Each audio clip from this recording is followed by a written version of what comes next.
आवाज आ रही है सभी को?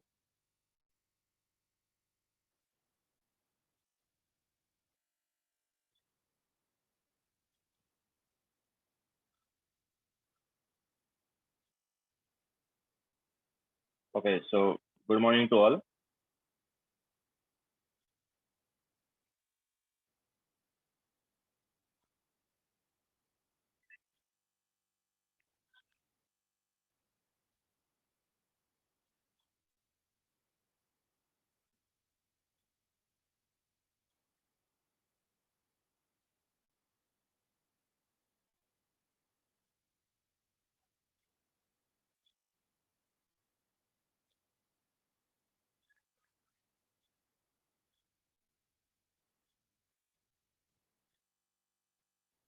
आज हम स्टार्ट क्या actually window to JEE advance जो है वो डिस्कस करेंगे।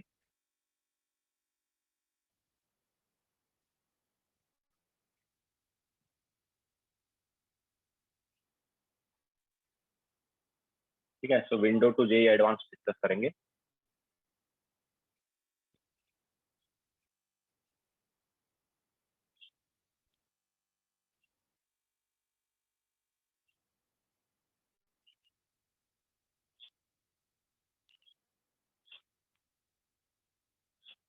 Gate equip to JEE means actually है ही नहीं, है ना। वो जो दिया है वो get equip to IIT JEE दिया हुआ है, तो वो थोड़ा एडवांस वाला है। इसमें काफी क्वेश्चन गेट इक्विप में मेनली क्वेश्चन जो एडवांस वाले हैं, उसका मैं लिंक शेयर कर दूंगा। मैंने एक बैच में किया था वो, तो उसका मैं लिंक सेंड कर दूंगा। ठीक है।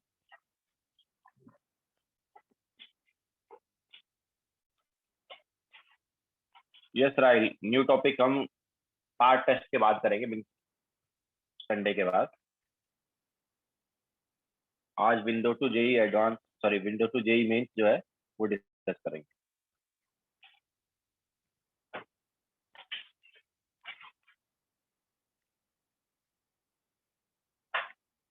ओके।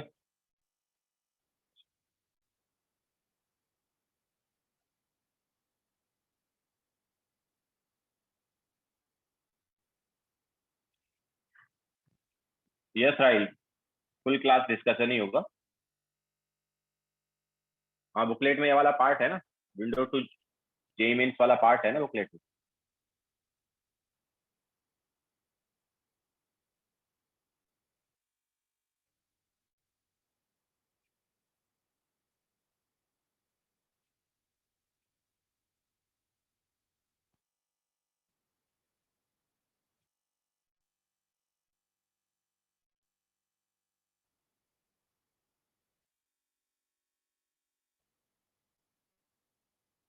और उस एडवांस वाला gate equip to IIT JEE जो है वो एक्चुअली एडवांस वाला ही है, बट उसमें से ट्राई कर सकते हो तुम, जितना होता है अच्छा है।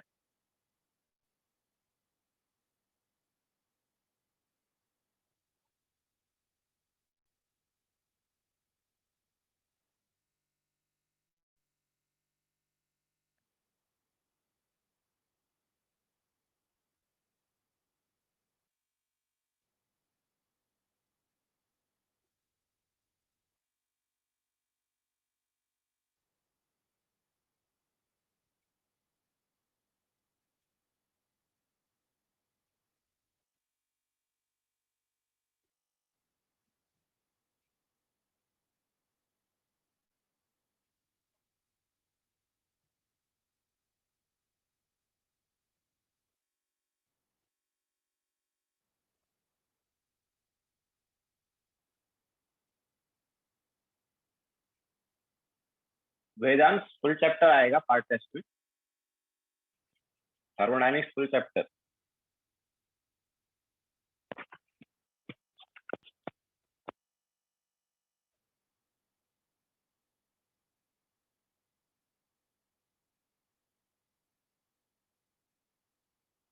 पार्ट टेस्ट में पूरा चैप्टर आने वाला है थर्मोडायनेमिक्स का।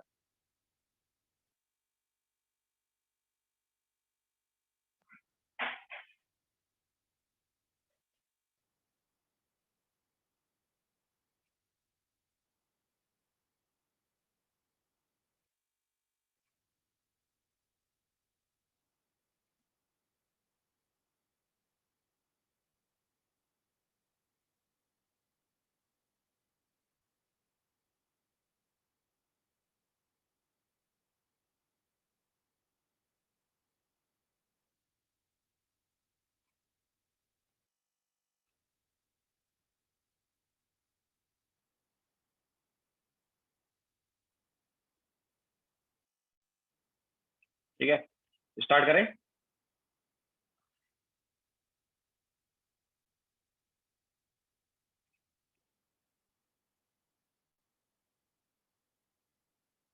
सो विंडो टू जेई मेंस का फर्स्ट क्वेश्चन,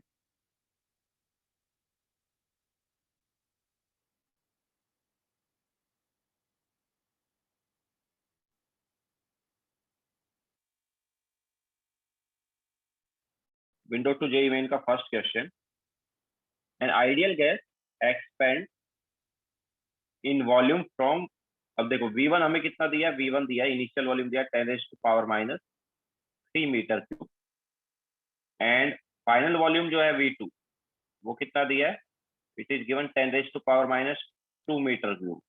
ऑब्वियसली इसको हम क्या लिख सकते हैं, इसको हम लिख सकते हैं 10 इंटू 10⁻³ मीटर क्यूब लिख सकते हैं, against a constant external pressure of, तो हमें जो एक्सटर्नल प्रेशर दिया वो कितना दिया है, it is given as 10⁵ newton per metre square, mean pascal ही हो गया है।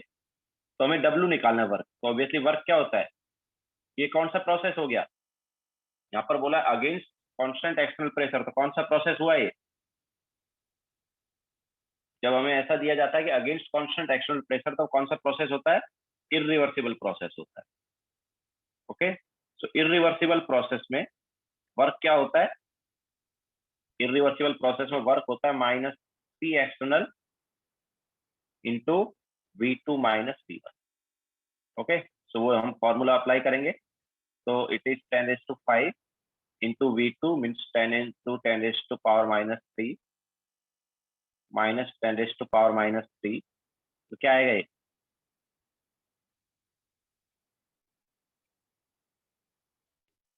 कितना हो गया ये, 10⁻³ कॉमन आ गया, एंड ये हो गया हमारे पास 9,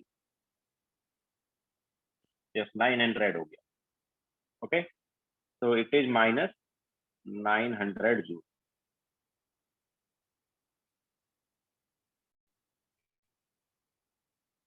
क्लियर है सभी को?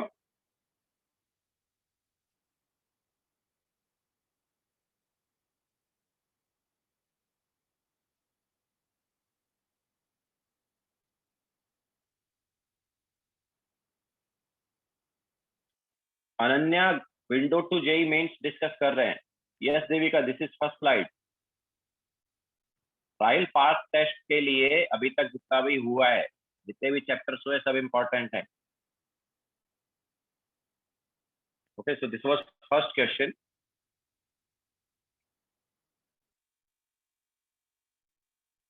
नेक्स्ट क्वेश्चन पर चलते हैं।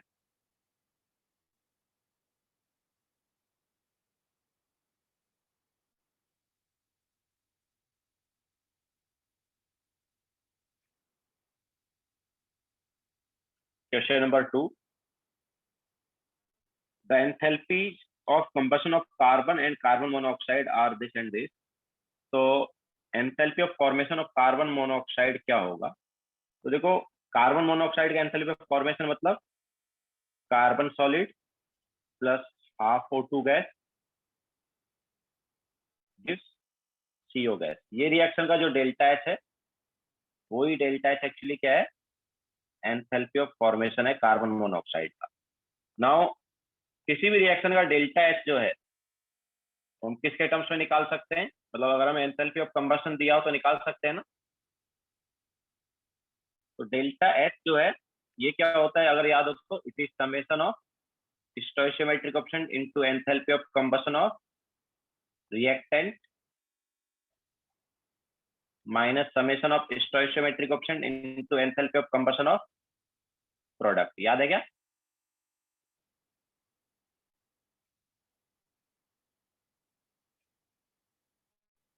तो इसी को हमें अप्लाई करना है। तो ऑब्वियसली ऑक्सीजन का तो कुछ एंथैल्पी ऑफ कंबशन होगा नहीं, बिकॉज वो तो खुद ही कंबशन करता है। तो ये आंसर आएगा इसका enthalpy of combustion of carbon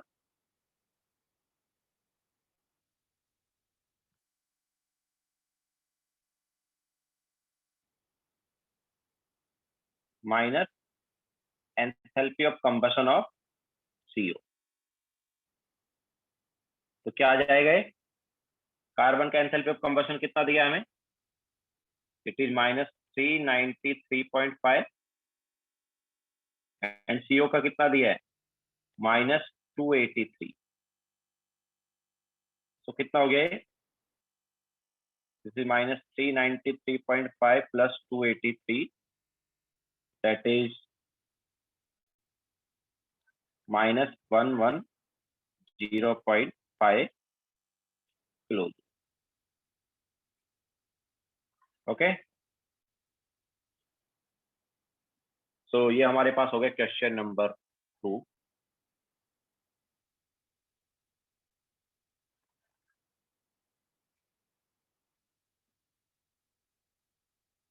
so window to JEE IIT JEE JEE main का window to IIT JEE main लिखा हुआ है. So window to JEE main है एक्चुअली वो.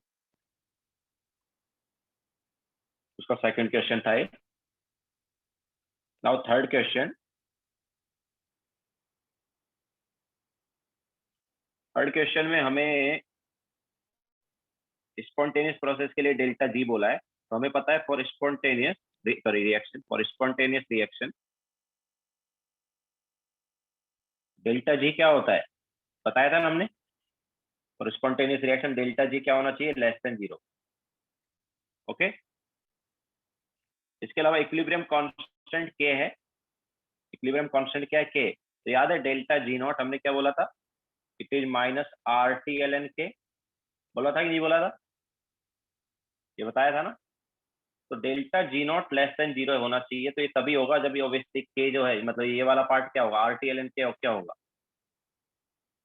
पॉजिटिव होगा. तो RT/ln के जो है पॉजिटिव होना चाहिए. और RT/ln के पॉजिटिव कब होगा, जब के की वैल्यू होगी ग्रेटर देन. तो डेल्टा जी लेस देन 0 होना चाहिए, के जो है वो ग्रेटर देन 1 होना चाहिए. इसके अलावा ई नॉट सेल जो है आगे तुम इलेक्ट्रोकेमिस्ट्री चैप्टर में पढ़ोगे इसके बारे में. ई नॉट सेल जो है वो इलेक्ट्रोकेमिस्ट्री चैप्टर में आएगा, बट उसके बारे में ऑब्वियसली जब यहाँ पर दिया है तो थोड़ा सा बता देता हूँ. तो ये जो डेल्टा जी होता है, ये होता है -NFE. E cell is EMF of cell. ठीक है, this E cell is EMF of cell. तो सेल के लिए delta G is -NFE cell. और ऑब्वियसली अगर ई नॉट सेल लिखा है मतलब वो स्टैंडर्ड कंडीशन की बात कर रहा है, तो उसको हम ऐसे लिख सकते हैं.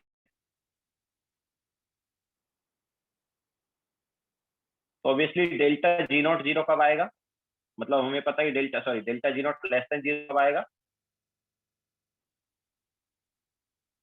जब NFE नॉट सेल क्या होगा, ग्रेटर देन 0 होगा. तो यहाँ से हम साफ साफ देख सकते हैं कि ई नॉट सेल जो है वो क्या होना चाहिए, ग्रेटर देन 0 होना चाहिए.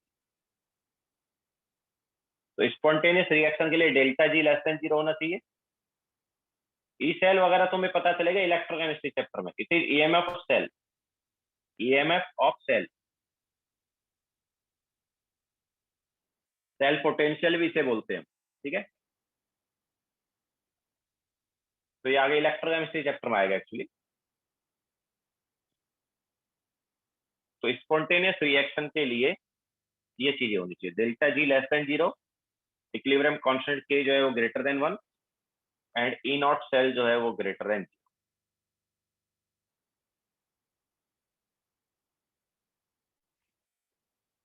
Okay, so this was question number 3.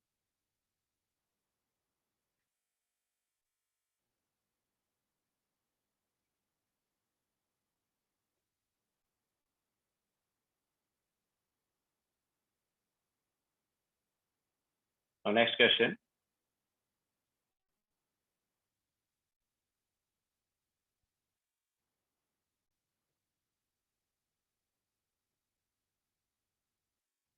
Question number 4. If the bond dissociation energy of XY, X2 and Y. तो देखो XY का बॉन्ड डिसोसिएशन एनर्जी मान लो X है. X2 का बॉन्ड एनर्जी जो है वो 1:1 रेशो है, तो VX ले लिया हमने. एंड Y2 का जो बॉन्ड डिसोसिएशन एनर्जी है वो 11.5, मतलब ये हो गया X/2. तो ये सभी का हमने बॉन्ड डिसोसिएशन एनर्जी ले लिया. Obviously bond dissociation energy bond energy हो जाएगा, बिकॉज ये सभी क्या है, डायटोमिक बॉन्ड. तो बेसिकली ये सभी का बॉन्ड एनर्जी. तो वो क्या बोल रहा है कि enthalpy of formation of XY is -200. Okay, so enthalpy of formation of X Y क्या होगा, तो देखो X2 और Y2 से 1 मोल ऑफ एक्स वाई बनना चाहिए ना। 1 मोल ऑफ एक्स वाई कब बनेगा, जब X2 और Y2 का क्या लेंगे हम, हाफ हाफ लेंगे, ठीक है। तो इस रिएक्शन का delta H is nothing but enthalpy of formation, ठीक है। नाउ क्या होगा वो, ठीक है, इस रिएक्शन का डेल्टा एच जो है वो क्या होगा, एंथैल्पी ऑफ फॉर्मेशन हो जाएगा एक्स वाई का। तो क्या हो जाएगा इस रिएक्शन का delta H using bond energy, तो हमें पता नहीं summation of bond energy of reactant minus product होता है,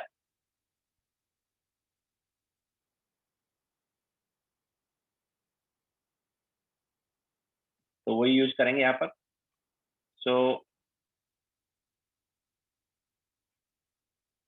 कितना आएगा, सो डेल्टा एच हमें कितना दिया है, delta H is given as -200, so -200 is equal to bond energy का सम ऑफ रिएक्टेंट, तो कितना है, हाफ ऑफ x2 है ना। So half of x, bond energy of x2 is, sorry, bond energy of x2 is x, then y y bond कितना है, वो भी हाफ है, तो plus half of bond energy of y2 bond या वाई वाई बॉन्ड, तो वो है x/2, and then minus bond energy of product जो कि xy हो गया, तो xy का बॉन्ड एनर्जी कितना है, x है, तो ये कितना आ जाएगा, ये आ जाएगा हमारे पास -x/4, तो जो x है उसकी वैल्यू कितनी आ जाएगी, 800 आ जाएगी, ओके। सो x की वैल्यू हो जाएगी 800, ऑब्वियसली यूनिट क्या था यहाँ पर, किलो जूल था, सो 800 किलो जूल पर। तो किसका बॉन्ड एनर्जी पूछा है, the bond energy of x2, obviously bond energy of x2 मतलब x ही पूछा है, तो ऑब्वियसली वो कितना हो गया, 800 जूल, सॉरी किलो जूल हो गया x2 का बॉन्ड एनर्जी,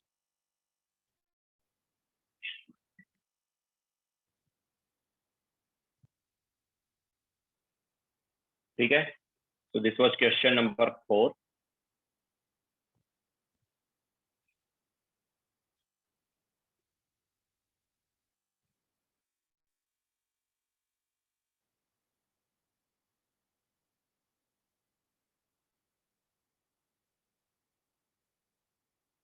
Now next है question number 5.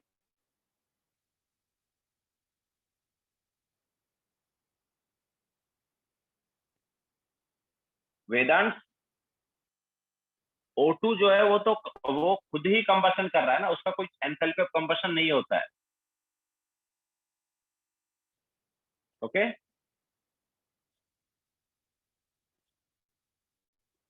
सेकंड स्टेप कौन सा, सेकंड स्टेप मतलब कौन सा वाला बोल रहे हो भाई,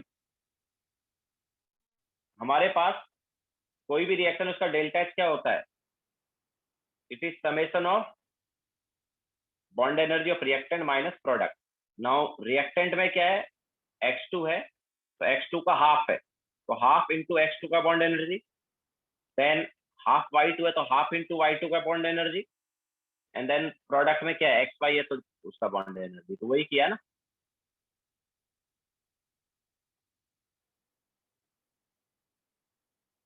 okay, now next question.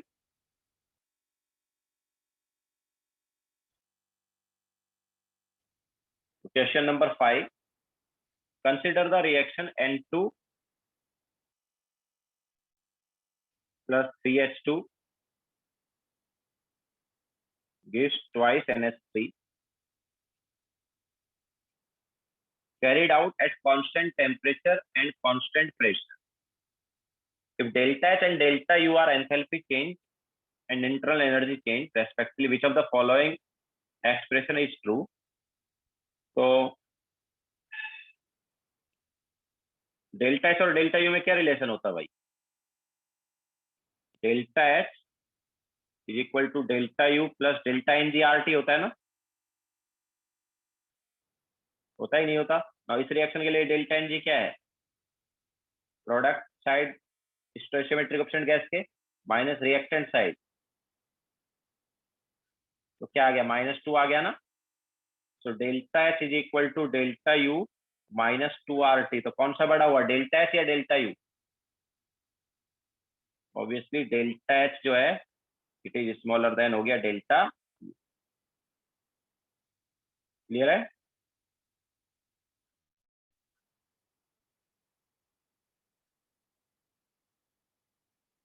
this was question number 5.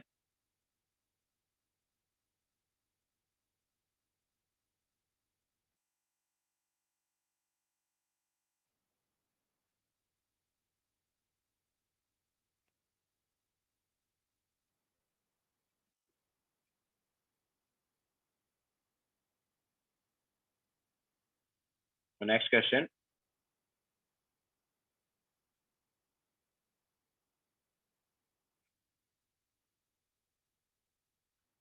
An ideal gas is allowed to expand both reversibly and irreversibly in an isolated system if Ti is initial temperature and Tf is final temperature. Which of the following statement is correct? So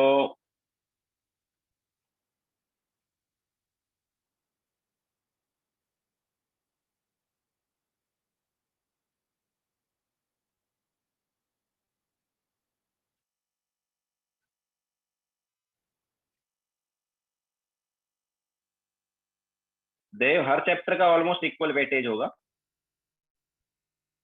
part test में. या so क्या था? Okay, so Ti initial temperature, Tf final temperature है. तो देखो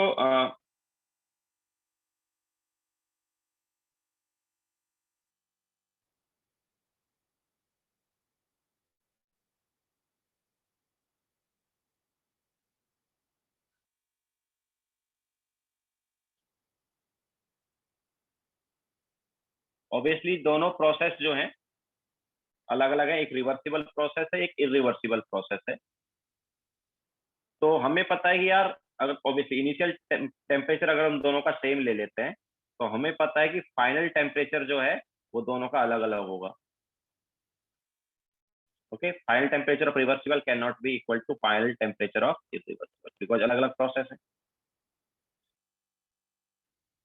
ठीक है.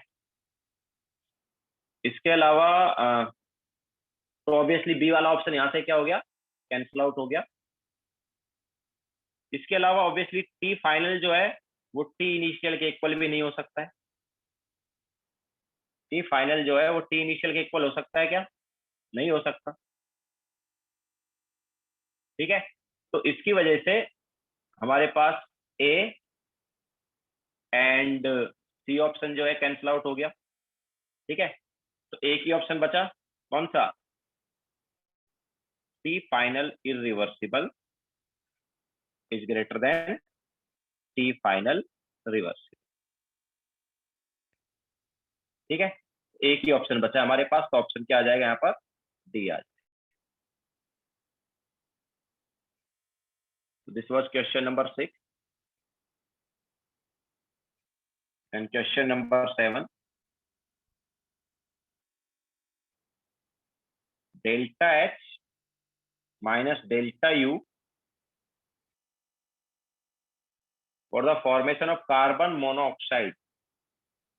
So delta H minus delta U for the formation of carbon monoxide. तो देखो कार्बन मोनोऑक्साइड के फॉर्मेशन की अगर हम बात करेंगे तो थोड़ी देर पहले रिएक्शन लिखा था. Carbon solid plus half O2 gas gives CO gas, यही था ना. तो इस रिएक्शन का डेल्टा Ng क्या है? What is delta Ng? तो it is product side 1, reactant side half. तो इस रिएक्शन का डेल्टा Ng क्या है? हाफ है. ओके. सो delta H minus delta U क्या हो जाता है? डेल्टा NgRT हो जाता है. And what is delta Ng? It is half into RT करेंगे. इट इज, क्या डाउट है? डेल्टा Ng में हम गैस का ही लेते हैं, सॉलिड का नहीं लेते. तो प्रोडक्ट साइड 1 है गैस, रिएक्टेंट साइड हाफ है.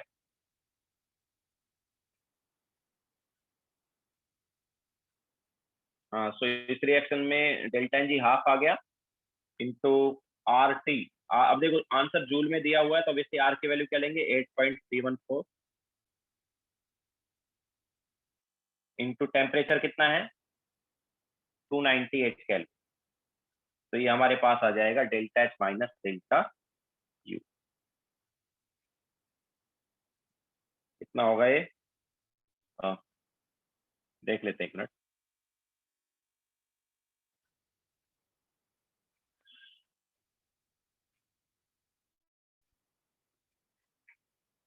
तो ये आ रहा है 1238,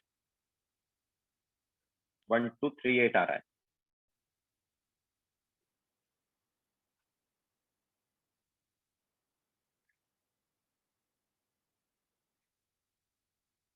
ओके,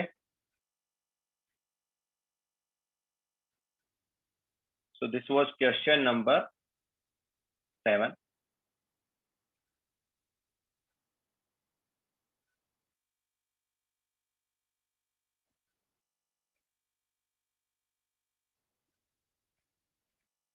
Now question number 8.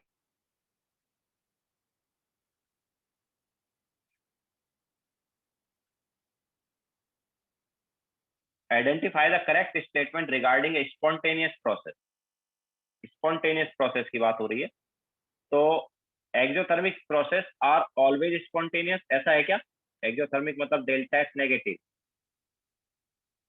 अब देखो यहाँ पर दो केस आते थे, याद है? इसमें केस दो केस होते थे। केस वन क्या था?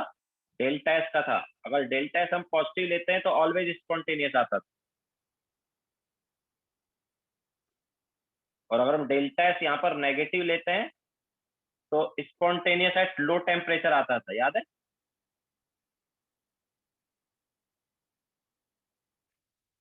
ओके, तो जब डेल्टा एच नेगेटिव होता है तो ऑलवेज स्पॉन्टेनियस तभी होता था जब डेल्टा एच क्या होता था? पॉजिटिव होता था। ओके, डेल्टा जी को यूज करके हमने ये बताया था। इसके अलावा lowering of energy in the reaction process in the is the only criteria for spontaneity, तो वो एक्चुअली इसी की बात कर रहा है। Lowering of energy in reaction मतलब एनर्जी लोअर हो रही है, मतलब एनर्जी रिलीज हो रही है, मतलब कि एक्सोथर्मिक रिएक्शन। तो क्या एक्सोथर्मिक रिएक्शन ही स्पॉन्टेनिटी का क्राइटेरिया है क्या? नहीं, एंडोथर्मिक रिएक्शन भी स्पॉन्टेनियस हो सकती है, बट कंडीशन क्या थी? कंडीशन थी कि उनमें टेम्परेचर हाई होना चाहिए था। ओके, सो ए ऑप्शन भी रॉन्ग हो गया, बी ऑप्शन भी रॉन्ग हो गया। For a spontaneous process in an isolated system, the change in entropy is positive. Obviously ये करेक्ट है। स्पॉन्टेनियस प्रोसेस में क्या होना चाहिए? स्पॉन्टेनियस प्रोसेस के लिए क्या होना चाहिए?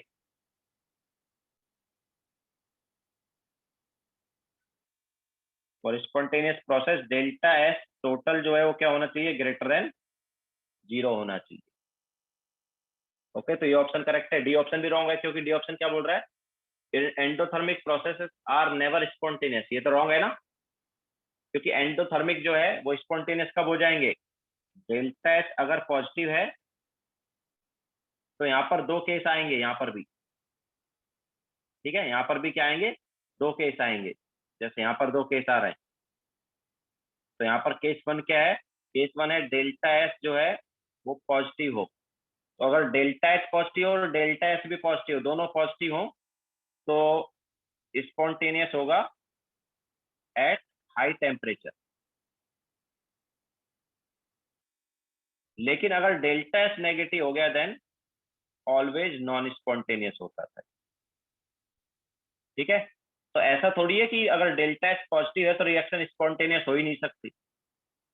वो केस तो तभी आएगा ना जब हमारे पास डेल्टा एस भी क्या हो, मतलब डेल्टा एस क्या हो? नेगेटिव। ठीक है, बट डेल्टा एस अगर पॉजिटिव हुआ तो स्पॉन्टेनियस हो जाएगा। ओके, सो कौन सा ऑप्शन करेक्ट हुआ? सी ऑप्शन करेक्ट हो गया। बाकी ए, बी और डी ऑप्शन जो है वो क्या है?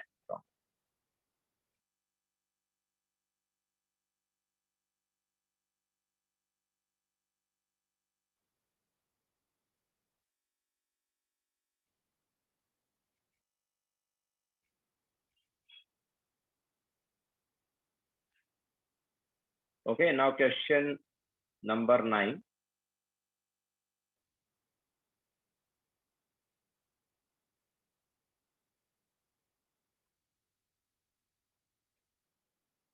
In comparison of limestone to lime,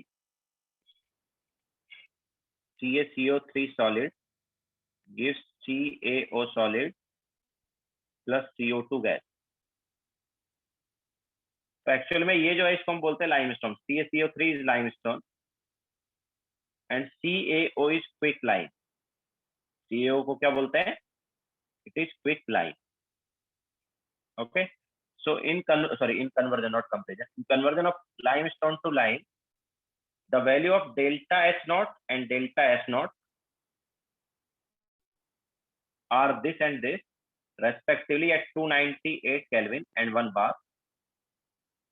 Assuming the delta H naught and delta S naught do not change with temperature above which the conversion of limestone to lime will be spontaneous. So obviously spontaneous का temperature की बात कर रहा है, तो हमें पता है कि फॉर स्पॉन्टेनियस रिएक्शन क्या होना चाहिए, स्पॉन्टेनियस रिएक्शन के लिए क्या चाहिए हमें, डेल्टा जी लेस देन 0 चाहिए। अब डेल्टा जी लेस देन 0 कब आएगा, ऑब्वियसली डेल्टा जी हम डेल्टा एच को यूज करके बता सकते हैं, ठीक है। सो डेल्टा जी क्या होता है, delta H minus T delta H होता है ना। तो delta H minus T delta H जो है लेस देन 0 होना चाहिए। Now what is delta H, तो it is given as 179.1 kilo joule. अच्छा देखो यहाँ पर जब भी इस टाइप का क्वेश्चन करो तो यूनिट जरूर देख लेना, डेल्टा एच किलो जूल में दिया है बट डेल्टा एच जूल में दिया है। ओके, सो दोनों का यूनिट सेम लेना पड़ेगा हमें, delta H and delta S वाला। सो अगर डेल्टा एच किलो जूल में तो उसको जूल में कन्वर्ट कर लो, तो 179.100 ये हो गया किलो जूल से जूल। ओके, सो ये डेल्टा एच आ गया minus T into what is delta S, delta S is 160.2 and it should be less than 0। तो यहाँ से ऑब्वियसली ये क्या आ जाएगा, 179.100 लेस देन 160.2 इंटू टी। हम यहाँ पर ये भी बोल सकते हैं कि T should be greater then 179.100 divide by 160.2। सो कितना केल्विन आ गया है,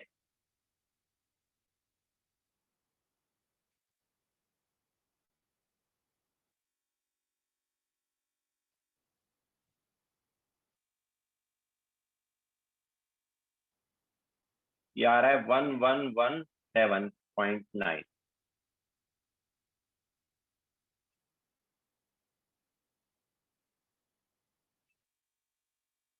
ठीक है, ये हम बोल सकते हैं 1118 केल्विन। सो ये जो टेम्परेचर है, इस टेम्परेचर मतलब ऑब्वियसली 1117.9 से ग्रेटर टेम्परेचर अगर हुआ या 1118 से ग्रेटर टेम्परेचर हुआ तो रिएक्शन क्या होगी, स्पॉन्टेनियस होगी।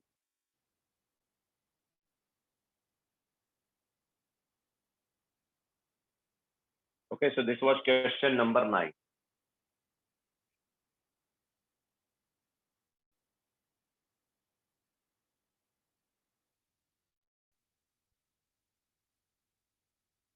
Our next question.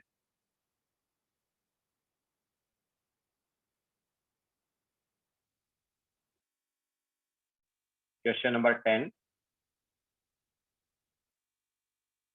The standard enthalpy of formation delta HF at 398 Kelvin for methane gas is this.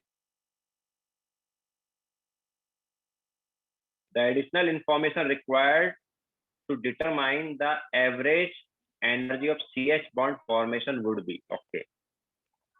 तो CH bond का bond energy क्या होगा वो हमें बताना है।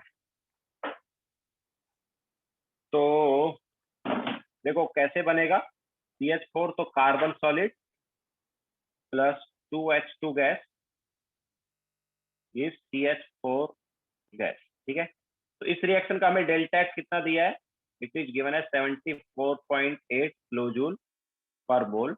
नाउ अगर हमें CH बॉन्ड का बॉन्ड एनर्जी निकालना है तो क्या क्या रिक्वायर्ड होगा यार, मतलब बॉन्ड एनर्जी वाला डेटा यूज होगा। तो बॉन्ड एनर्जी वाला डेटा यूज होगा तो हमें यहाँ पर क्या क्या चाहिए, इसको क्या लिख सकते हैं, ऑब्वियसली इसको हम लिख सकते हैं 74.8 that is delta S is equal to, हमने ये बताया था ना बॉन्ड एनर्जी को कैसे यूज करते हैं। रिएक्टेंट जो है पहले किस में ब्रेक होगा, गैसियस एटम में जाएगा, याद है, रिएक्टेंट पहले किस में जाएगा, गैसियस एटम में, and then gaseous atom combine होकर क्या बनाएंगे, प्रोडक्ट बनाएंगे या बॉन्ड बनाएंगे, याद आया। तो कार्बन सॉलिड जो है पहले किस में कन्वर्ट होगा, कार्बन गैस में। तो enthalpy of sublimation of carbon solid हो गया। फिर उसके बाद H2 के बॉन्ड ब्रेक होंगे, तो यहाँ पर क्या लगेगा, यहाँ पर आ जाएगा 2 times of bond energy of HH bond.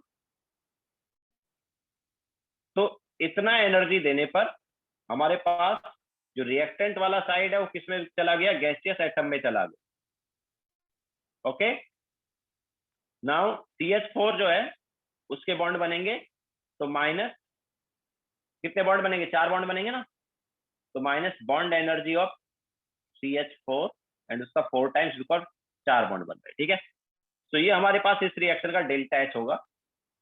अब क्वेश्चन में वो क्या बोल रहा है कि हमें the additional information required to determine the bond energy, the average energy of CH bond formation. ठीक है, तो ऑब्वियसली ये वाला बॉन्ड एनर्जी है, ये वाला एनर्जी अगर हमें निकालना है तो क्या क्या इंफॉर्मेशन चाहिए होगी यार, हमें HH बॉन्ड का बॉन्ड एनर्जी भी रिक्वायर्ड होगा और ये वाला भी रिक्वायर्ड होगा, कार्बन का सब्लिमेशन वाला। तो ये तो फिर A option, yes A option आ गया। ठीक है, कौन सा ऑप्शन आ गया, ए ऑप्शन। क्लियर है क्या?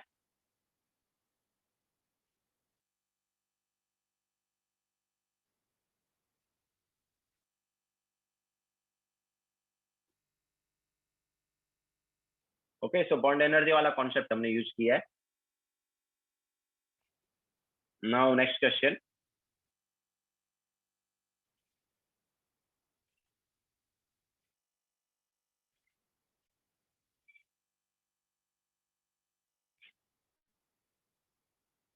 हाँ Nikhil, next question, question number 11। The standard entropy of X2 Y2 and XY3, यहाँ पर एंट्रोपी दी है, एंड फॉर द रिएक्शन, अच्छा रिएक्शन जो है X2 plus Y2 gives XY3, इस रिएक्शन का हमें डेल्टा H भी दिया हुआ है, डेल्टा H इज -30 क्लोज। अब देखो इस रिएक्शन को अगर हम बैलेंस करेंगे तो ऑब्वियसली XY3 जो है इसमें कुछ चेंज नहीं आना चाहिए, बिकॉज जो डेल्टा H दिया है वो इसी के रेस्पेक्ट में दिया है। तो हमें अगर इसको बैलेंस करना है तो यहाँ पर हाफ X2 कर देंगे और यहाँ पर 3/2 कर देंगे। ठीक है, नाउ दिस इज बैलेंस। तो इस रिएक्शन का डेल्टा H हमें दिया है, नाउ डेल्टा S क्या होगा, तो what is delta S, delta S obviously हो जाएगा, याद है ना हमने क्या बताया था, it is summation of stoichiometric coefficient into molar entropy of product minus summation of stoichiometric coefficient into molar entropy of reactant. ये बताया था रिएक्शन का डेल्टा S, तो क्या हो जाएगा ये, X/3 का मोलर एंट्रोपी कितना है 50, माइनस प्रोडक्ट का तो हाफ इंटू X2 का कितना है 60, एंड माइनस 3/2 ऑफ Y2 कितना है 40। तो ये देखो कितना आया delta S, it is 50 minus 30 minus 60, तो हो गया -40 हो गया। ओके, सो डेल्टा S की वैल्यू आ गई -40। तो क्या बोल रहा है कि ये जो रिएक्शन है ये इक्विलिब्रियम पर किस टेम्परेचर पर होगा, तो फॉर इक्विलिब्रियम क्या होना चाहिए,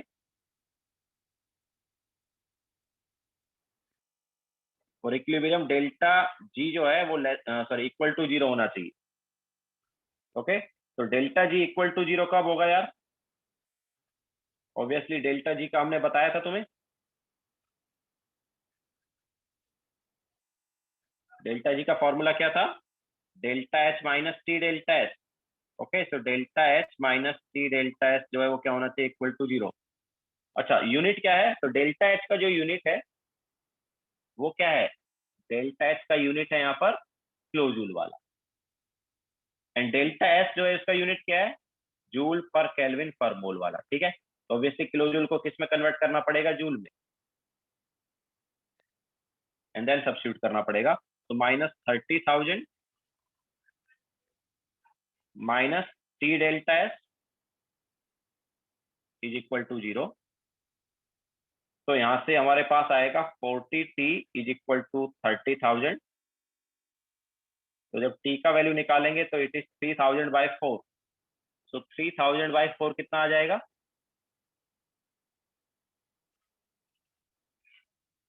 750 केल्विन। ठीक है, तो ये हमारे पास टेम्परेचर होता है। तो 750 केल्विन पर ये रिएक्शन क्या हो जाएगी, इक्विलिब्रियम पर आ जाएगी।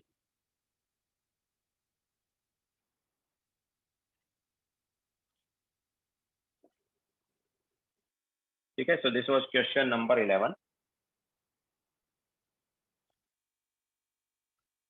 Now question number 12।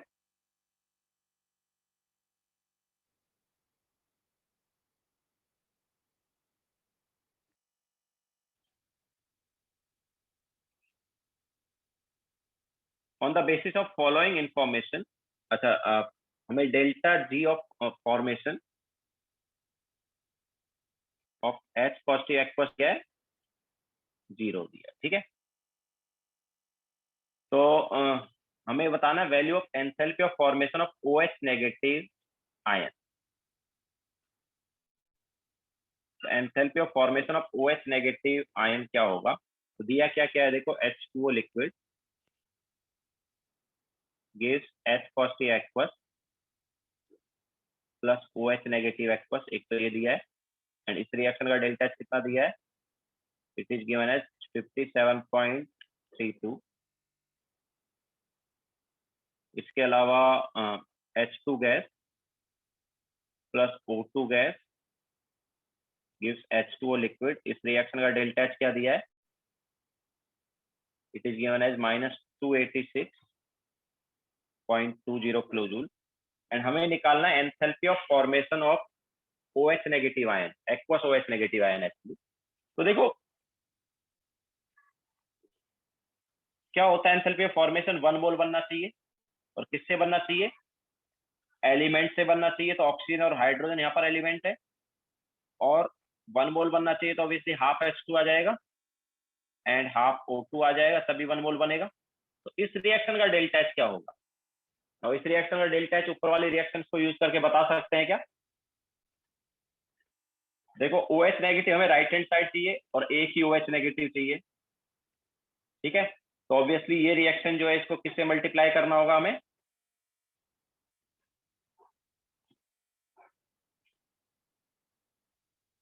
अच्छा सबसे पहले तो सेकंड रिएक्शन जो उन्होंने दी हुई है वो बैलेंस नहीं दी है हमें। ठीक है, सेकंड वाली जो रिएक्शन है वो बैलेंस नहीं है, उसको पहले बैलेंस कर लो एक बार। तो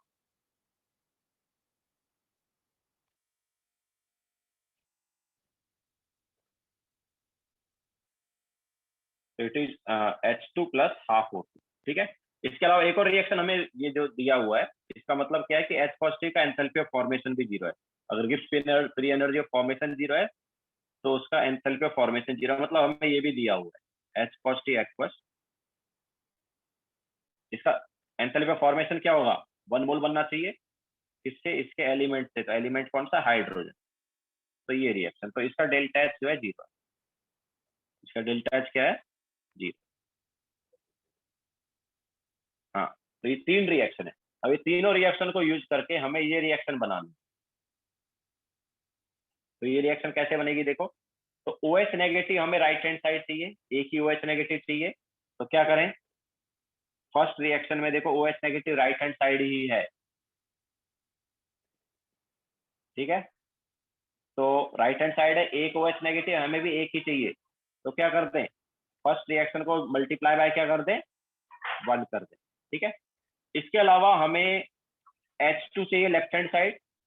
अच्छा लेकिन दो रिएक्शन में H2 आ रहा है, इसकी बजाय क्या करो, दो रिएक्शन में H2 आ रहा है तो O2 का देख लो, क्योंकि O2 एक ही रिएक्शन में, तो एक ही रिएक्शन में O2 है और हमें O2 चाहिए left hand side half O2, और इस रिएक्शन में भी हाफ O2 ही है, तो इसको भी मल्टीप्लाई बाय क्या कर दो, 1 कर दो। और हमें लेफ्ट हैंड साइड चाहिए, इसमें भी लेफ्ट हैंड साइड है, तो जस्ट मल्टीप्लाई बाय 1 कर दो। ठीक है, एंड ये वाली जो रिएक्शन है, इसमें देखो अगर हम यहाँ पर फर्स्ट रिएक्शन को मल्टीप्लाई बाय 1 करेंगे, सेकेंड रिएक्शन को मल्टीप्लाई बाय 1 करेंगे, तो हमें फर्स्ट रिएक्शन की वजह से H पॉजिटिव मिल जाएगा राइट हैंड साइड। बट इस रिएक्शन में H पॉजिटिव नहीं है, इस रिएक्शन में H पॉजिटिव नहीं है, तो H पॉजिटिव कैंसिल आउट कब होगा, जब ये वाली रिएक्शन को हम रिवर्स करेंगे। ठीक है, तो ये वाली रिएक्शन को रिवर्स करेंगे तो इसे मल्टीप्लाई बाय -1 करेंगे, लेकिन ऑब्वियसली इसे मल्टीप्लाई बाय -1 करने का कोई ज्यादा मीनिंग तो होगा नहीं, क्योंकि इसका डेल्टा एच तो वैसे ही 0 है। ठीक है, तो चलो ऐसा करके ऐड कर देंगे तो ये रिएक्शन हमें मिल जाएगी। तो ये रिएक्शन मिल जाएगी तो इसका डेल्टा एच क्या हो जाएगा फिर? तो डेल्टा एच हो जाएगा इसका 1 times of 57.32 plus 1 times of minus 286.20 and then minus 1 times of 0। तो कितना है? तो ये हमारे पास आ जाएगा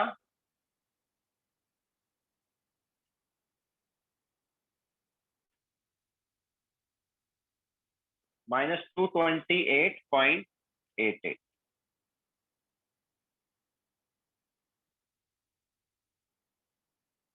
तो ये हमारे पास आ गया answer close.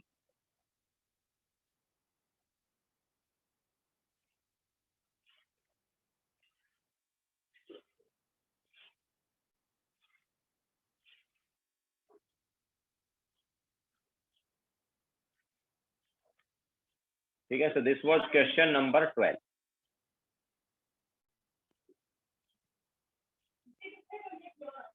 Now next question.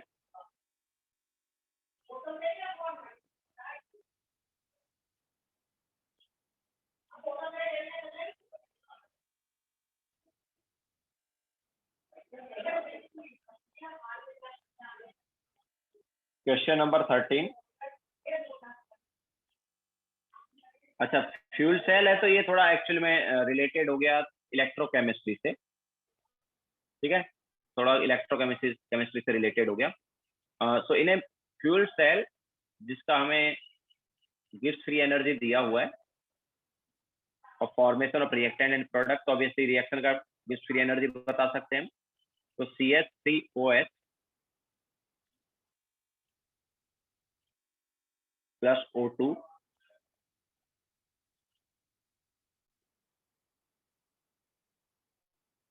gives CO2 plus H2। तो ऑब्वियसली कार्बन बैलेंस है, हाइड्रोजन भी बैलेंस है, ऑक्सीजन देखो बैलेंस नहीं है, 2 + 2 4। तो ऑक्सीजन बैलेंस के लिए या ठीक है। तो नाउ डेल्टा जी जो है इसका क्या होगा? So delta G is nothing but enthalpy of formation of Gibbs free energy of formation of product minus reactant.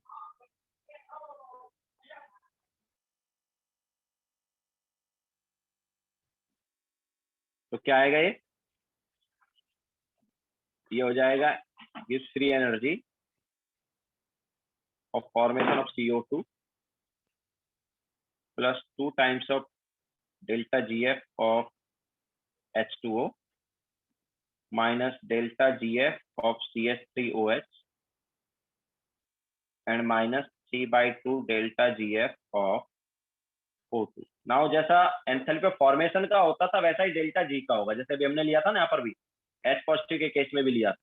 ठीक है, delta GF of H positive aqueous क्या था? 0 था। तो डेल्टा एंथैल्पी ऑफ फॉर्मेशन भी देखो उसका 0 ही दिया। ठीक है, तो ये होता ही है, किसी का मतलब एलिमेंट का एंथैल्पी ऑफ फॉर्मेशन भी 0 होता है और डेल्टा जी ऑफ फॉर्मेशन भी 0 होता है। ठीक है, सो ये हमारे पास आ गया 0।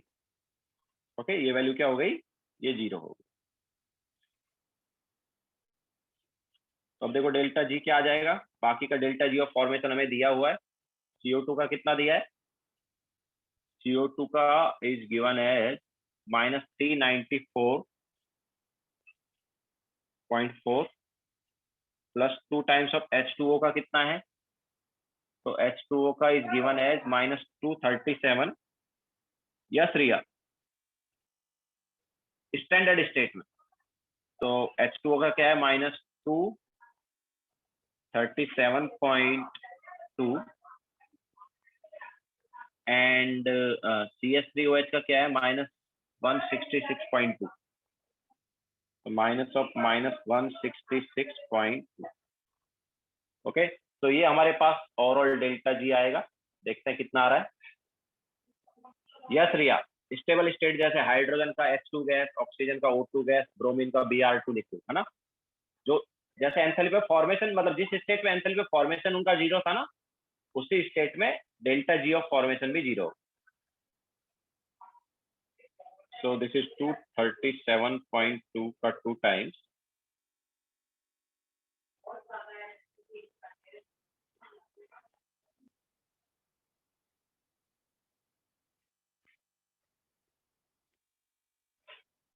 तो ये हमारे पास आ रहा है 7 मतलब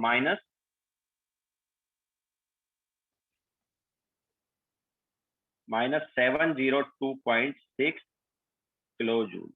ओके, ये आ रहा है डेल्टा जी.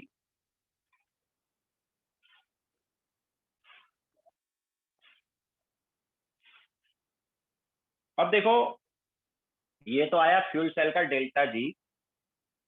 अब होता क्या है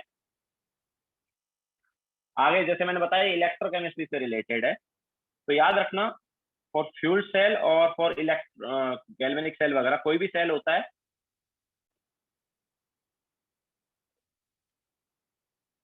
तो उसमें सॉरी एक थोड़ी सी मिस्टेक की हमने, ये स्टैंडर्ड बोला है. स्टैंडर्ड मतलब डेल्टा जी नॉट. ठीक है, स्टैंडर्ड बोला मतलब डेल्टा जी नॉट. हाँ, तो स्टैंडर्ड बोला, that's why delta G not लिख रहे हैं उसको.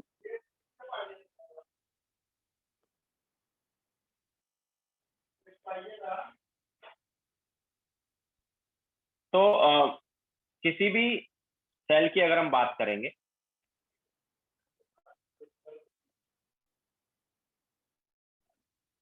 तो सेल के लिए अभी आगे वाले चैप्टर में आएगा इलेक्ट्रोकेमिस्ट्री में, बट यहाँ पर क्वेश्चन दिया हुआ इसलिए वो चीज हम बता रहे हैं. थोड़ी देर पहले हमने बात की थी ना कि डेल्टा जी क्या होता है, -NFE होता है क्या, बताया था कि नहीं बताया था? तो वैसा ही कुछ है देखो. तो याद रखना for cell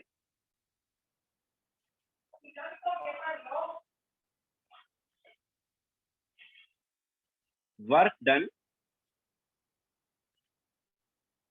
is equal to -NFE cell. Okay, किसी सेल का वर्क डन क्या होता है, -NFE सेल.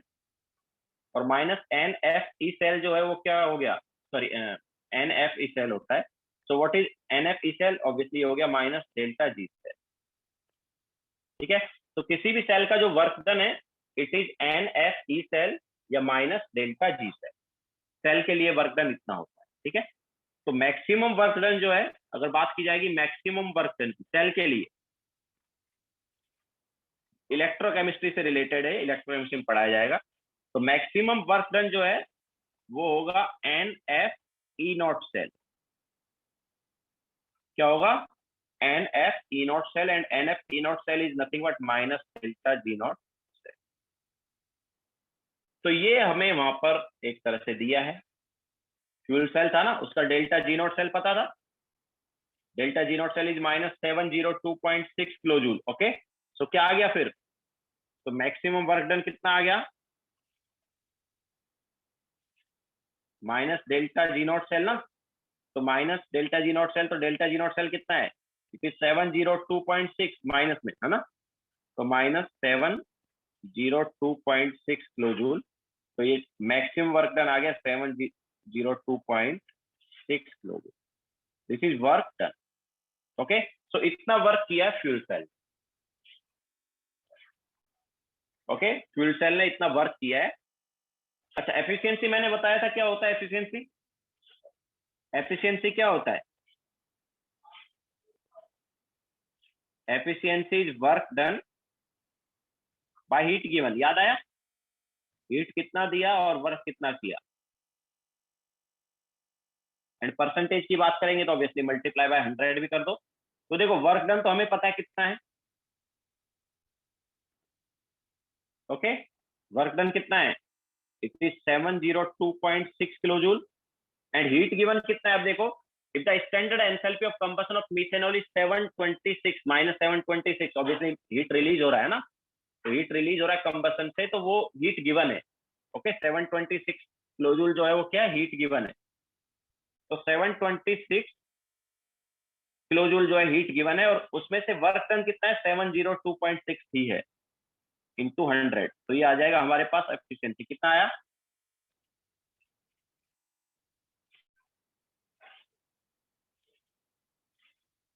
तो ये हो जाएगा 96.77. Okay, it is 96.77. परसेंट। तो this is efficiency. Okay, heat given already हमें दिया हुआ है। हीट गिवन कितना दिया था? Heat given is heat of combustion, तो वो हमें दिया है ऑब्वियसली -726 क्यों है? क्योंकि रिलीज हो रहा है ना, तो इट इज गिवन है 726 kilo joule. Okay, so heat given ये है एंड कितना वर्क किया वो भी हमें पता है, तो दोनों को यूज करके क्या आएगा? एफिशिएंसी आ जाएगा।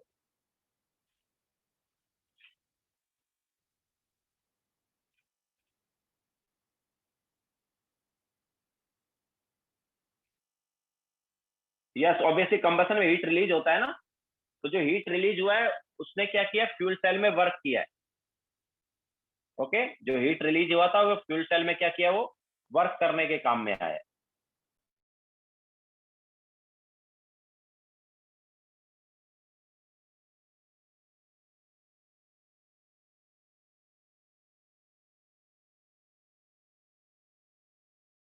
Okay, so this was question number 13.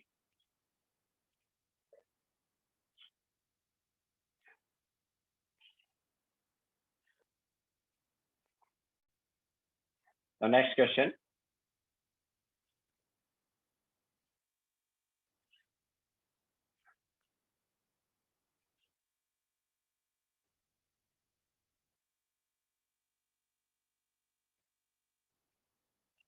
तो क्वेश्चन नंबर 14 जो है उसमें हमें standard enthalpy of formation of NH3 दिया है।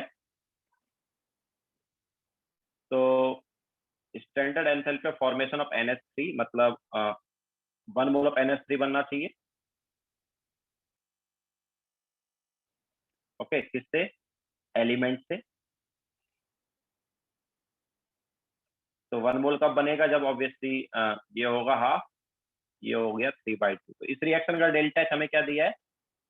It is given as -46 kilojoule per mole. इसके अलावा enthalpy of formation of H2 from its atom, मतलब हमें ये भी दिया हुआ है H + H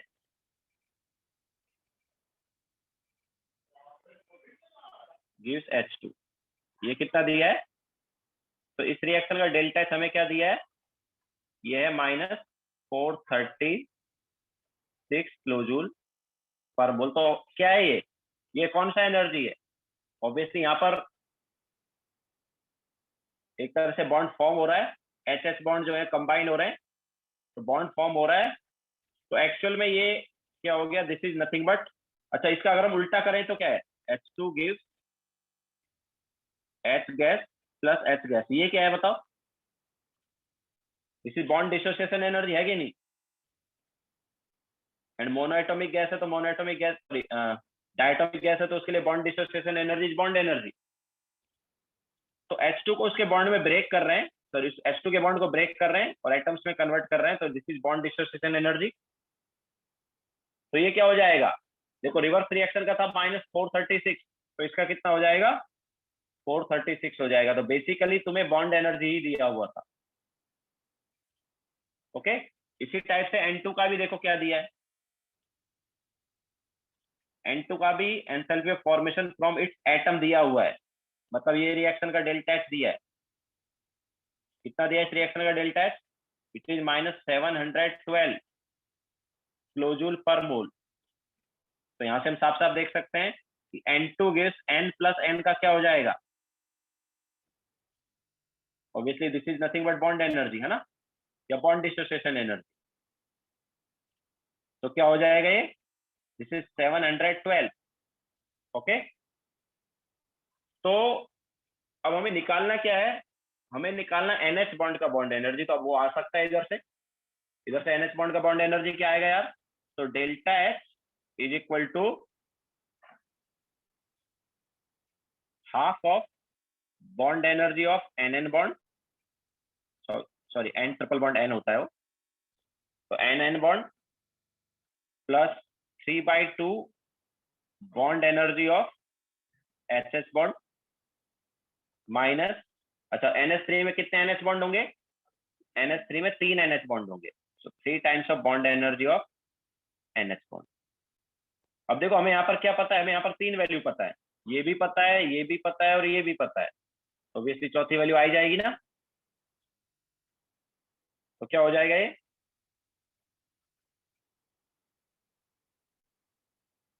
तो डेल्टा एच कितना है, -46 है।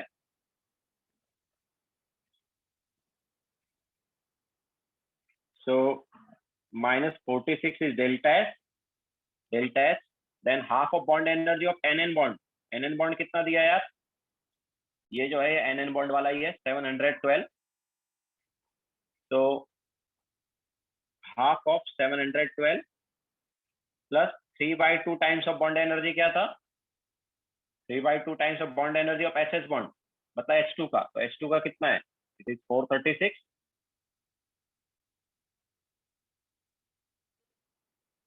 Minus 3 times of bond energy of NH।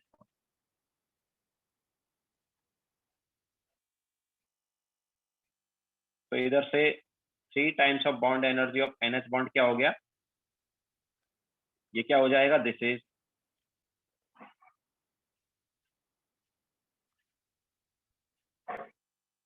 356 है ना, देन 3 टाइम्स ऑफ, ये कितना हो गया 218 एंड -46 राइट हैंड साइड आएगा, +46 हो जाएगा। तो क्या आएगा bond energy of NH bond, देखो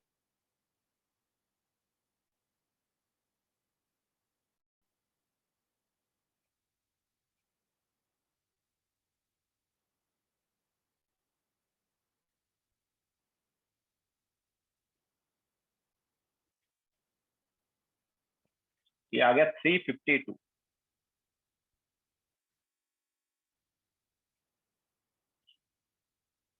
okay, so bond energy of NH bond यहाँ से आ रहा है 352 kilojoule per mole, that is B option. Clear है सभी को।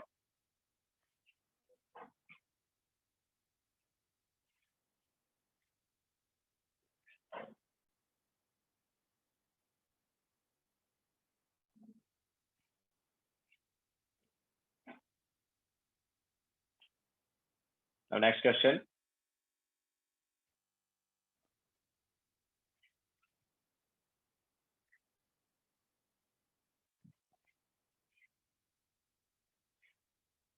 तो नेक्स्ट क्वेश्चन में क्या है, for a particular reversible reaction at temperature T, delta H and delta S were found to be both positive if TE is the temperature at equilibrium, the reaction would be spontaneous when। तो देखो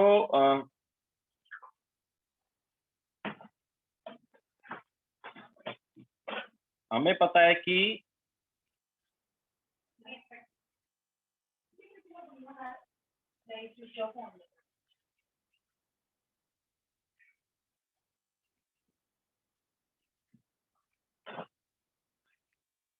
यहाँ पर delta H and delta S दोनों positive हैं,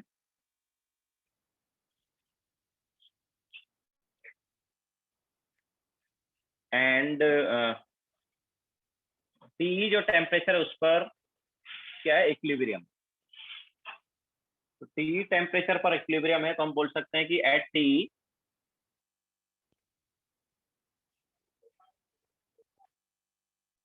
delta G क्या होना चाहिए, 0 होना चाहिए, है ना।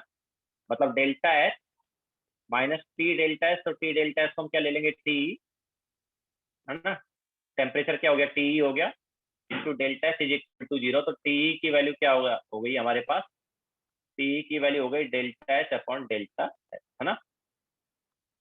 यस, तो ये हमारे पास इक्विलिब्रियम वाला टेम्परेचर हो गया। तो बोल रहा है if T is the temperature at equilibrium the reaction would be spontaneous when. तो स्पॉन्टेनियस कब होगी, तो for spontaneous reaction delta G होना चाहिए लेस देन 0, मतलब delta H minus T delta S जो है लेस देन 0 होना चाहिए। तो यहाँ से साफ साफ हम देख सकते हैं कि यार टी डेल्टा एस जो है वो क्या आना चाहिए, ग्रेटर देन डेल्टा एच हो जाए, यस, इसको ऐसे लिख दो पहले, ऐसे होना चाहिए है ना, या फिर इसको ऐसे भी हम लिख सकते हैं कि T delta S is greater than delta S और T is greater than delta H upon delta S.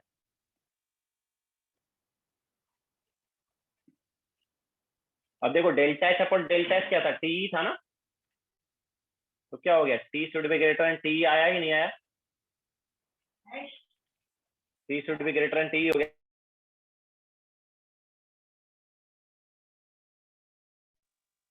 Okay, तो कौन सा ऑप्शन करेक्ट हो गया, T should be greater than T, मतलब B option correct.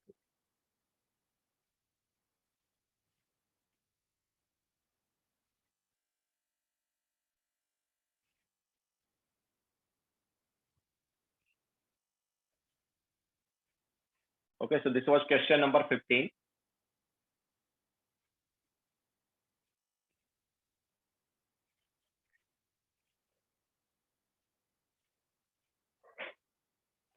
Now next question.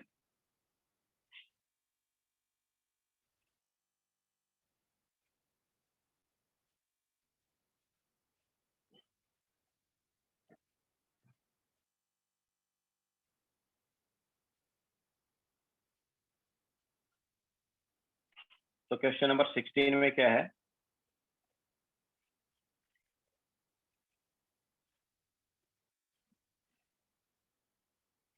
a piston filled with 0.04 mole of an ideal gas expands reversibly from 50 ml to 375 ml। तो हमारे पास number of moles जो है कितने, 0.04 मोल है, and initial volume जो है वो है 50 ml एंड फाइनल वॉल्यूम जो है वो है 375 ml at a constant temperature. तो टेम्परेचर जो है कांस्टेंट है, as it does so it absorbs 208 kilojoule. तो ऑब्वियसली हीट जो है वो क्या है, प्लस 208 बिकॉज एब्जॉर्ब किया है। The value of Q and W for the process will be. तो यार क्यू तो ऑब्वियसली प्लस 208 आ गया। इसके अलावा अब देखो ज्यादा हमें यहाँ पर कुछ करने की जरूरत है नहीं, ठीक है, क्यों, क्योंकि हमें पता है फॉर आइसोथर्मल प्रोसेस, आइसोथर्मल है ना बिकॉज टेम्परेचर कांस्टेंट है कि नहीं, आइसोथर्मल प्रोसेस में टेम्परेचर कांस्टेंट होता है, तो डेल्टा यू जो है वो जीरो होगा, और डेल्टा यू अगर जीरो होगा तो Q is equal to minus W होगा। तो क्यू हमें दिया है प्लस 208, तो डब्ल्यू क्या हो जाएगा, डब्ल्यू हो जाएगा -20। ठीक है, तो आगे मतलब ऑब्वियसली इसको हम proper like -2.303 NRT log V2/V1 से भी कर सकते थे, बट उसकी करने की जरूरत ही नहीं है, हमें डायरेक्टली इधर से ही आंसर मिल जाएगा। ठीक है, क्योंकि Q इज इक्वल टू क्या होता है, माइनस डब्ल्यू होता है for isothermal process. Constant temperature पर हो रहा है, ठीक है, सो कांस्टेंट टेम्परेचर पर हो रहा है, तो कांस्टेंट टेम्परेचर मतलब आइसोथर्मल प्रोसेस हो गया, और आइसोथर्मल प्रोसेस के लिए डेल्टा यू क्या होता है, डेल्टा यू होता है 0।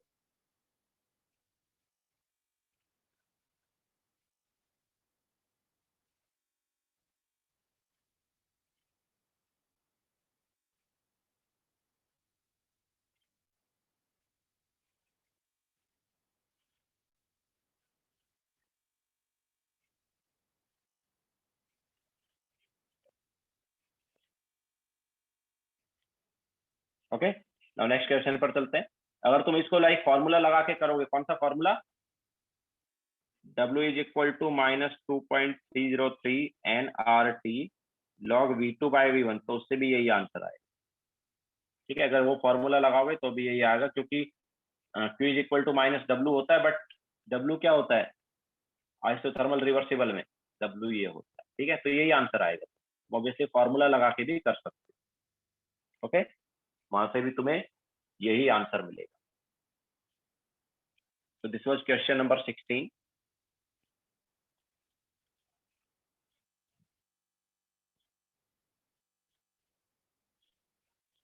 So next question.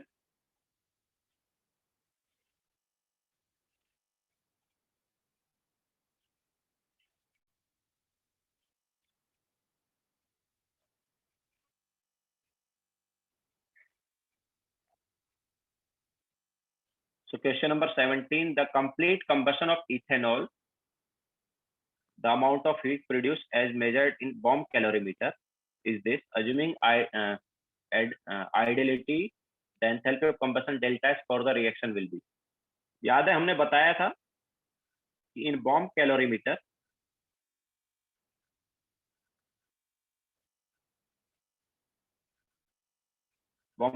क्या होता है, एट कांस्टेंट वॉल्यूम वर्क करता है ना, याद है?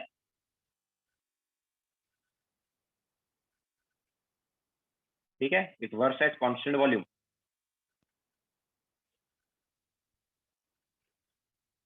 तो ये एक्स एट कांस्टेंट वॉल्यूम.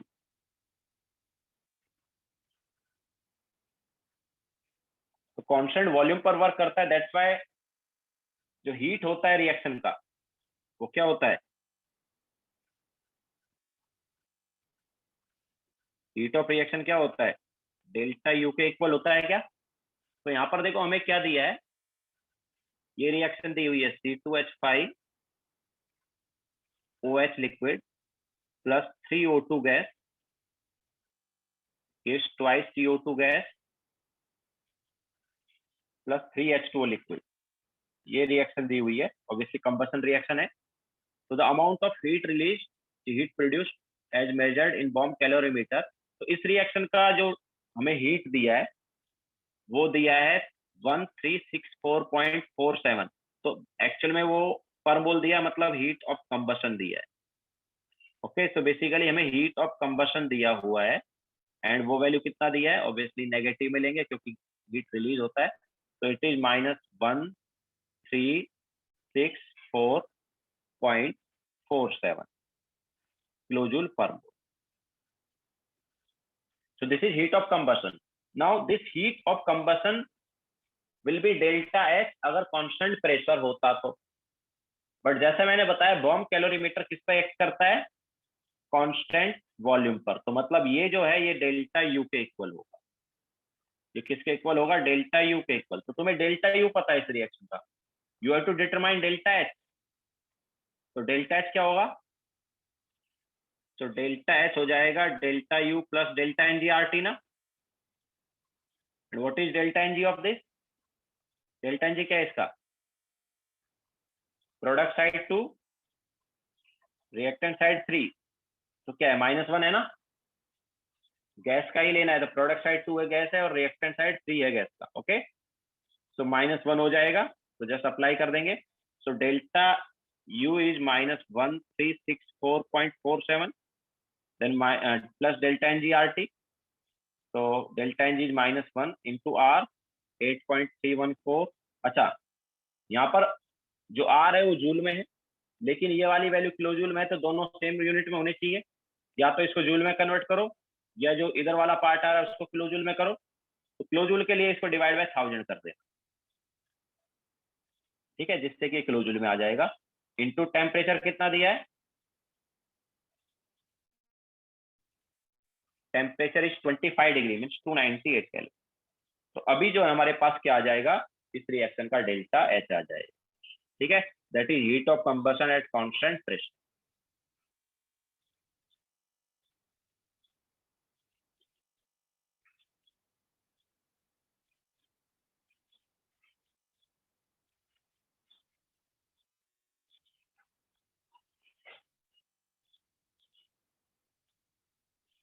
तो ये आएगा 1366 -1366 आ जाएगा, दैट इज सी ऑप्शन. ठीक है, तो यहाँ से हमारे पास क्या आएगा, -1366.95 किलो.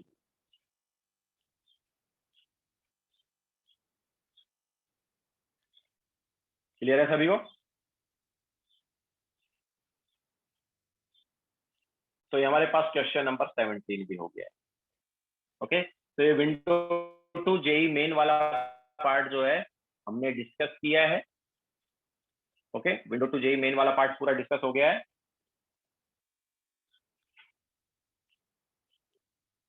नाउ किसी को और डाउट हो, कुछ भी डाउट हो बोल।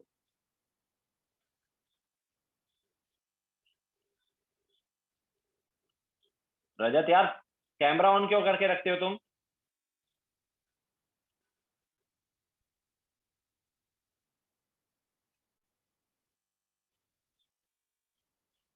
किसी को कोई डाउट है तो बोलो। नेक्स्ट चैप्टर हम लेंगे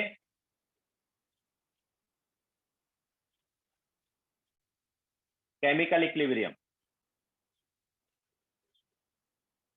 नेक्स्ट चैप्टर होगा chemical equilibrium.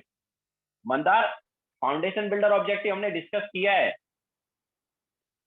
Foundation builder objective discuss कर चुके हैं।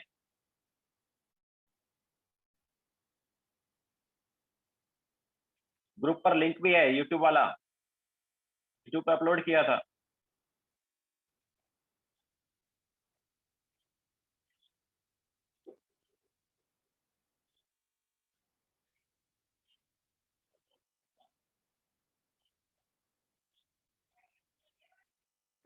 किसी ने गैस इक्विप ट्राई किया है क्या?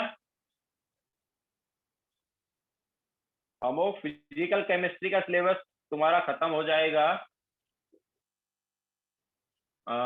3-4 महीने में हो जाएगा। मोस्टली हो जाएगा तुम्हारा अगस्त तक हो जाएगा।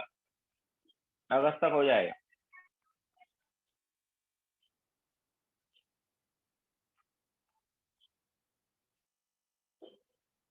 गेट इक्विप्ड किसी ने ट्राई किया है? गेट इक्विप्ड वाला पार्ट अगर ट्राई किया है तो डाउट्स पूछ सकते हो। We still have time.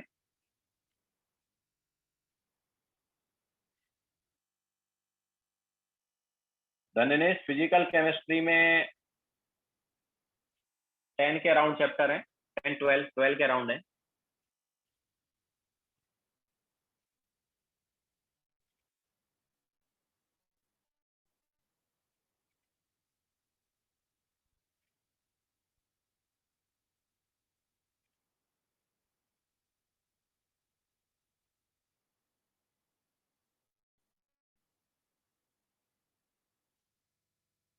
I think किसी को कोई डाउट नहीं है। ओके, तो यहीं पे हम खत्म करेंगे फिर, अगर डाउट नहीं है तो नेक्स्ट लेक्चर होगा पार्ट टेस्ट के बाद ऑब्वियसली, एंड उसमें हम न्यू चैप्टर स्टार्ट करेंगे केमिकल इक्विलिब्रियम। इसका हमने बुकलेट में डिस्कस कर लिया है। गेट इक्विप्ड का मैंने एक बैच में डिस्कस किया है, वो मैं तुम्हें ग्रुप पर फॉरवर्ड कर दूंगा तो तुम देख सकते हो। ठीक है, तो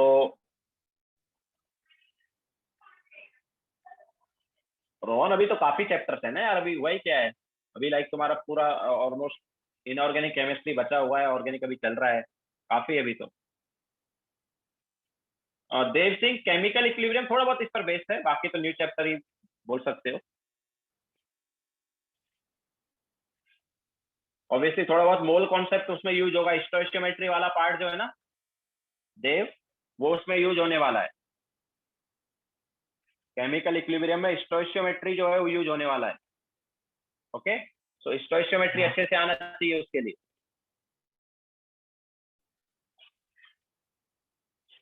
ओके, तो चलो फिर एंड करते हैं।